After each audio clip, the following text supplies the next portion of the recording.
ধরেন যে কি এসে কেমন কি হলো? হ্যাঁ বলেন। বিদেশে এসে ধরেন কি আর ভালোই হলো। প্রথম দেশে যে চাষ কাজ করে খেতাম, এটা তো মনে করেন যে করে কিছু করা সম্ভব না। তারপরে আসলাম আস্তে আস্তে আস্তে আস্তে মনে করেন এসে যাওয়া আল্লাহর রহমতে মোটামুটি ভালোই। তার মানে বিদেশে এসে আপনার লাভ হয়েছে? হ্যাঁ, লাভ তো অবশ্যই হয়েছে। লাভ হয়েছে। হ্যাঁ, ক টাকা দিয়ে এসছেন, দালালকে দিয়েছেন? আসলাম ধরেন প্রথম চুক্তি তার সাথে আপনার 1,80,000, পরে ধরেন আরও কিছু দিতে হইলো। দিয়ে যাই হোক এসে প্রথম এসে পড়লাম এক জায়গায়, সেখানে বেতন যা কম ছিল, পরে আস্তে আস্তে আস্তে আস্তে এসে যায়।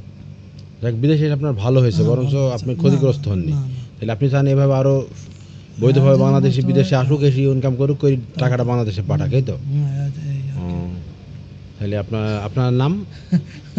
আমার নাম আতিয়ার, আপনার দেশের বাড়ি? যশোর। আচ্ছা ভাই, আপনাকে অনেক ধন্যবাদ।